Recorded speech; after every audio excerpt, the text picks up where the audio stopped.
Aujourd'hui, on va parler de 20 millions d'euros.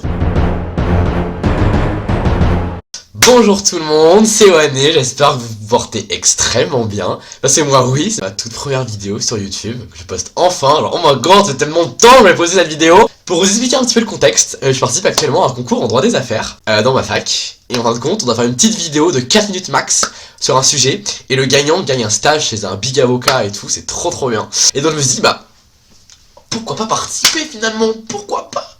J'ai plus de voix en bouche, totalement malade. Et du coup je me suis dit let's go, vas-y poste et tout, et tu vas voir ce que ça donne et tout. De toute façon voilà, je sais pas comment attendre etc. Mais je me suis dit on va peut-être me laisser des petits commentaires, des petites remarques et tout à faire. Je pourrais peut-être améliorer, sans doute, je ne sais pas. Mais en tout cas voilà, je dois l'envoyer la semaine prochaine, donc j'ai très hâte. Oui voilà, en tout cas, bon visionnage, je vous laisse, ça parle des Golden Parachute. Ciao 2012. PSA Peugeot Citroën affiche 5 milliards de pertes. La pire année de l'histoire du groupe. L'usine d'Aulnay-sous-Bois s'apprête à fermer. Près de 3000 salariés perdent leur emploi. Et dans les comptes de l'entreprise, 20 968 000 euros provisionnés pour la retraite chapeau de son patron. La question n'est pas est-ce choquant, la question est est-ce légal? Et c'est là que le droit des affaires devient intéressant. Bonjour à tous et bienvenue dans Droit et Décryptage. Aujourd'hui, PSA, 20 millions d'euros, comment est-ce possible?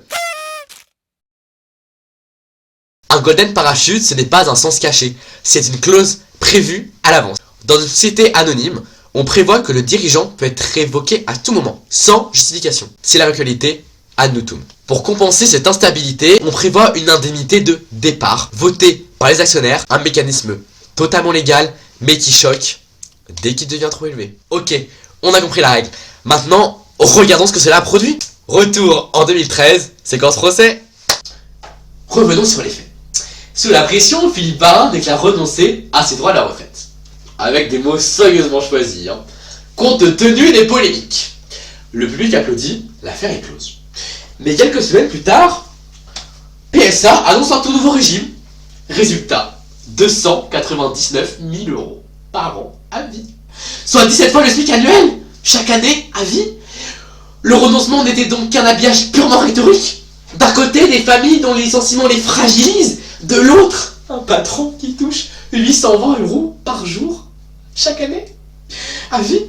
Ce n'est pas le milieu en tant que tel qui est contestable.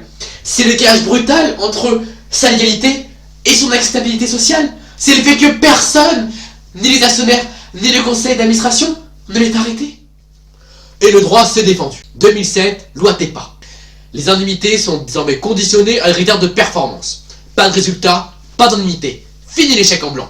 2016, loi Sapin 2. Les actionnaires votent 2 fois, de façon contraignante. C'est ce que leur promet aux dirigeants, c'est ce qu'on y verse vraiment. C'est le say on pay. 2019, l'Europe s'aligne. La France, elle, va plus loin que tout le monde. Même année, loi Pacte, les ratios d'équité. Chaque société cotée publie le rapport entre le salaire de son dirigeant et le salaire moyen de ses salariés. Noir sur blanc. Devant tout le monde. Les juges, eux, peuvent tailler dans le vif. Montant manifestement excessif? Réduit. Cour d'appel de Versailles de 2021, Cour d'appel de Paris 2023. Le droit a créé une cage autour des Golden Parachute. Mais la cage a des barreaux, pas un couvercle. Comme vous venez de le visionner, le droit a agi. Performance obligatoire, vote contraignant des actionnaires, transparence sur les écarts de rémunération, mais aucune loi ne définit précisément les frontières entre la légalité et l'excès. Le droit encadre, mais ne tranche pas. Alors, ce ne sont plus les juges qui tranchent, ce sont les marchés, les investisseurs, l'opinion publique, pas la loi. Ainsi, un avocat d'affaires ne tranche pas entre le droit et la morale. Il navigue entre les deux. Il connaît les textes par cœur et les tensions qui l'entourent. Et les Golden Parachute m'ont appris ça. Qu'une clause peut être parfaitement légale et profondément contestable. Et c'est exactement dans cet espace-là, entre la lettre de la loi et l'esprit du temps, que se joue le vrai droit des affaires. Je vous remercie d'avoir suivi cet épisode et on se retrouve la semaine prochaine. N'hésitez pas à commenter et à laisser un maximum de pouces bleus. A très bientôt. Ciao.